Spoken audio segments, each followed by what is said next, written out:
Welcome back to channel D student. देखिए ये one word का क्लास नंबर 4 है, ठीक है। अभी हो ये रहा है कि जब मैंने क्लास 1 शुरू किया तो ज़्यादा से ज़्यादा बच्चों ने देखा और उसके बाद क्लास 2 में थोड़ा कम, क्लास 3 में उससे थोड़ा कम और क्लास 4 में अब और कम हो जाएगा। तो मुझे कोई दिक्कत नहीं है, आप मत देखिए, लेकिन एक बात याद रखिए कि अगर आपने शुरू किया है तो आप इसको अंत भी करें। ये नहीं कि आप इसको कल के ऊपर टालें। जो लोग भी इस वीडियो को सुन रहे हैं, अभी इस चीज़ को देख रहे हैं, मैं उनसे कहना चाहता हूं कि अगर आपको 2022 में जॉब पानी है, गवर्नमेंट जॉब पानी है, तो आपको मैं गारंटी के साथ कह सकता हूं कि इन वन वर्ड्स को अगर आप कवर कर लेते हैं, पूरा देख लेते हैं, तो आपको कहीं भी अलग से पढ़ने की ज़रूरत नहीं पड़ेगी, ठीक है। एक तरह से कह लीजिए कि मैं बिल्कुल बेसिक से लेकर के आपको पूरा कंप्लीट कराने वाला हूँ वन वर्ड सब्स्टिट्यूशन, और ऐसे ही मैं सारी सीरीज़ भी आगे लाऊंगा ईडियम्स की और तमाम चीज़ों की, ठीक है। तो आप बस बने रहिए, आपसे यही रिक्वेस्ट है, आप देखते रहिए कि क्या आगे होता है। बिल्कुल आप में बहुत परिवर्तन आने वाला है। खैर ज़्यादा कुछ समझाने की ज़रूरत नहीं, आप खुद समझदार हैं। अगर आप इस चीज़ को कंटिन्यू रखेंगे तो ये आपके लिए ही फ़ायदा होगा, ठीक है। बाकी हमारा तो काम ही है आपका हेल्प करना। आप में से कुछ ऐसे बच्चे हैं जो कमेंट्स करते हैं, बहुत ही अच्छा लगता है, और सिर्फ उन्हीं के कमेंट्स को पढ़कर मुझे बहुत ही ऊर्जा मिलती है। मुझे लगता है कि यार मेरी मेहनत से आपके बेनिफिट्स हो रहे हैं, तो मुझे बहुत ही अच्छा लगता है, ठीक है। आपके सिलेक्शन में ही हमारी खुशी है। तो आइए देख लेते हैं यहाँ पर पहला जो वर्ड आपके सामने, यहाँ पर पहला जो क्वेश्चन है वो फियर ऑफ क्लोज स्पेसेस। मैं इतनी आसानी से आपको समझाऊंगा ना यार कि मैं गारंटी ले रहा हूँ कि आपको 100% समझ में आएगा। एक भी बच्चे को अगर एक भी ऑप्शन नहीं समझ में आएगा, आप कमेंट बॉक्स में एक बार पूछ के देखिए, मैं डेफिनेटली आपको दोबारा बताऊंगा, ठीक। अब देखिए बंद जगहों से डर। देखिए डर कई प्रकार की होती है। जैसे अगर हम लोग बात करें कि अपने इंडिया में ये होता है कि थोड़ा सा वक्त लेंगे भाई साहब, आपको समझा के आगे बढ़ेंगे, है ना। होता ये है कि इंडिया में जैसे कोई भी बीमारी होती है, कोई भी डर वगैरह लगता है तो कहते हैं भूत है, प्रेत है, तो अलग अलग अलग नाम दे देते हैं। लेकिन नहीं, ऐसा अंग्रेज़ों के साथ नहीं है। अंग्रेज़ों ने हर एक चीज़ का अलग अलग नाम रखा है, ठीक। किसी को बंद जगहों से डर लगता है तो उसको क्लैस्ट्रोफोबिया बोलते हैं। ऑप्शन नंबर ए होगा, क्या होगा, क्लैस्ट्रोफोबिया, ठीक। दूसरी चीज़, किसी किसी को पानी से डर लगता है। अच्छा एक चीज़ देखिएगा, फोबिया शब्द कहीं पे भी आपको दिख जाए तो इसका मतलब होता है डर। फोबिया का मतलब क्या होता है, डर, यानी कि फियर। तो जब पानी से किसी को डर लगता है तो उसको अक्वा फोबिया बोलते हैं। एक चीज़ और ध्यान दीजिएगा, अक्वा कहीं भी शब्द आ जाए इसका मतलब होता है वाटर। अक्वा गार्ड आता है ना, अक्वा गार्ड का पानी। तो अक्वा का मतलब, अक्वा से बना एक्वेरियम, मतलब अक्वा का मतलब ही होता है पानी यानी वाटर, ठीक है। तो अक्वा फोबिया मतलब पानी से डर।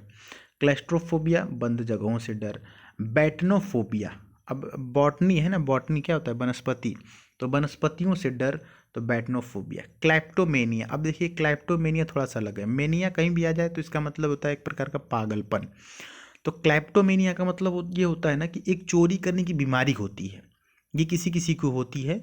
और वो बंदा जो चोरी करता है ना, वो कोई शौक से चोरी करता है नहीं, मतलब समझिए बात को। जैसे उसको उस चीज़ की ज़रूरत नहीं होती है। जैसे आपको अगर ये बीमारी हो गई तो आप किसी शादी में जाएंगे, किसी मैरिज में जाएंगे, तो वहाँ से आप एक स्पून, एक चम्मच की चोरी कर लेंगे, जबकि आपको उसकी चम्मच की ज़रूरत नहीं है, आपके पास बहुत सारे चम्मच हैं, ठीक ना।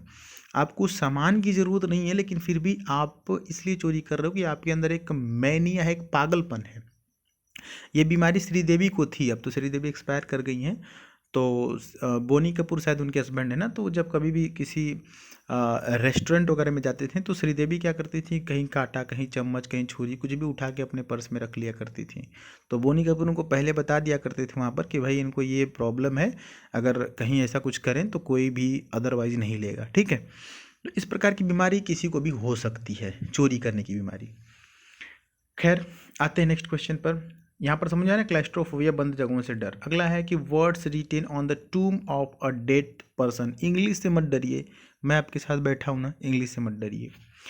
वर्ड्स का मतलब होता है शब्द, रिटेन मतलब लिखा हुआ, ऑन मतलब पर, द टूम्ब, टूम्ब का मतलब होता है मकबरा, ऑफ द डेड पर्सन, मरे हुए व्यक्ति के मकबरे पर लिखा गया शब्द। क्या अर्थ निकल के आया, मरे हुए व्यक्ति के मकबरे पर लिखा हुआ शब्द। तो डियर स्टूडेंट इसको क्या बोलते हैं, एपिटैफ बोलते हैं। ऑप्शन नंबर सी हो जाएगा। एपिटैफ का मतलब क्या होता है, एपिटैफ का मतलब समाधि लेख, या इसको स्मरण लेख या मृत्यु लेख भी बोलते हैं, एपिटैफ। ठीक, बाकी के ऑप्शन भी समझ लीजिएगा। एपिग्राफ, एपिग्राफ का मतलब होता है शिलालेख, ठीक है। और एपिलॉग का मतलब होता है उपसंहार। उपसंहार क्या होता है, जैसे कोई पुस्तक या कोई नाटक के अंत में जो एक खंड जुड़ा होता है ना, एक लाइन लिखी होती है, दैट इज उपसंहार, एपिलॉग। इटिमोलॉजी क्या होता है, इटिमोलॉजी देखिए इसको बोलते हैं शब्द, शब्द जो किसी भी कोई भी शब्द होता है ना, उसकी मूल जो धारणा होती है, मूल चीज होती है, इटिमोलॉजी मतलब शब्द व्युत्पत्ति। ठीक, आइए अब अगला जो आपके सामने है देखिएगा। अगला है कि a hand writing that can not be read, यानी कि एक ऐसी लिखावट जिसको पढ़ा ना जा सके। ठीक है, एक ऐसी लिखावट जिसको पढ़ा ना जा सके। तो यहाँ पर ऑप्शन नंबर ए होगा इलिजिबल। इलिजिबल मतलब अपठनीय, ठीक है, या अस्पष्ट भी बोल सकते हैं, मतलब कि not clear enough to be read, ठीक ना, पढ़ने योग्य नहीं है। इनएडिबल का मतलब होता है कि जो खाने योग्य न हो, जैसे कि 4 दिन की रोटी, चलो 1 दिन की 2 दिन की है तो आप खा सकते हैं, लेकिन 4 दिन की पुरानी रोटी है तो आप नहीं खा सकते, दैट इज इनएडिबल। और ईडिबल का मतलब क्या होता है, EDIBL, ईडिबल का मतलब खाने योग्य, लेकिन इन जुड़ गया तो जो खाने योग्य नहीं हो। इलीगल का मतलब आपको पता है, इलीगल का मतलब क्या होता है, अवैध। और इलिसिट, इलिसिट का मतलब क्या होता है, इलिसिट का मतलब, इलिसिट का मतलब क्या होता है, अवैध या नाजायज। ठीक है, चलिए आगे बढ़ लेते हैं। अगला देखिए आपके सामने है कि ये वाला, the line where the land and sky seems to meet. अब देखिए सीम्स का मतलब लगना, तो ऐसी जगह, ऐसी लाइन जहाँ लगता है कि लैंड यानी ज़मीन और आकाश मिल रहे हैं एक दूसरे से।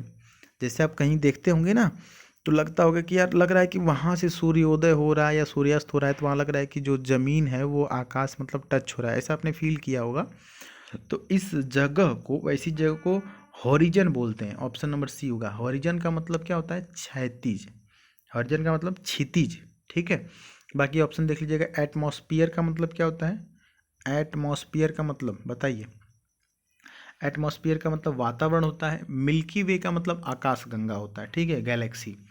और डिस्टेंट लैंड का मतलब क्या होता है, डिस्टेंट लैंड का मतलब कि एक ऐसी भूमि जो किसी एक ग्रह से काफ़ी दूर हो, मतलब कि a land that is far away like another planet, यानी कि एक ऐसी ज़मीन जो किसी अन्य प्लानिट से, अन्य ग्रह से काफ़ी दूर हो। ठीक है, बाकी नेक्स्ट देख लेते हैं जो कि लास्ट है यहाँ पर। A list of passengers and luggage. Passenger मतलब यात्री और लगेज मतलब सामान।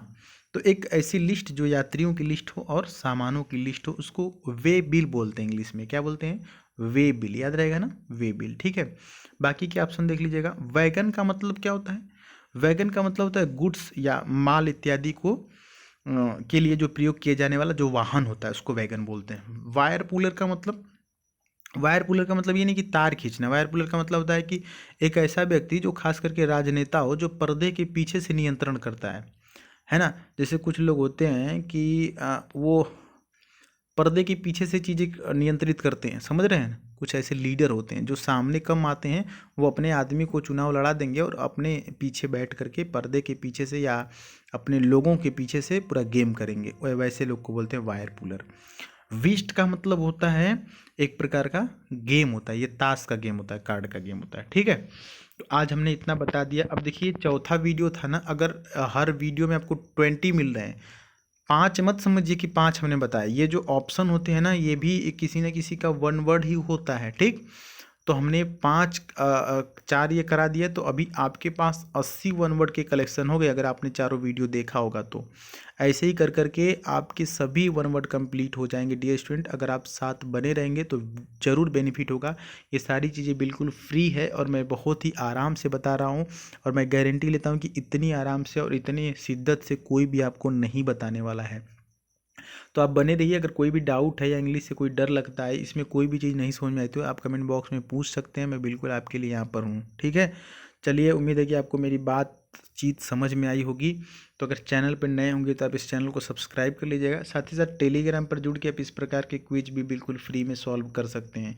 इसके लिए आपको टेलीग्राम पर जा करके द सुधीर पांडे सर्च करना होगा, THE और ये स्पेलिंग सुधीर पांडे। उसके बाद आप सर्च करेंगे तो ऐसा चैनल ओपन हो जाएगा, ठीक है। आप उसको जुड़ सकते हैं उससे, तो इस प्रकार के आप क्विज वगैरह फ्री में सॉल्व कर सकते हैं। बाकी कोई भी डाउट्स हो तो आप निसंकोच पूछ सकते हैं। मिलेंगे फिर अगली वीडियो में, तब तक के लिए जय हिंद, वंदे।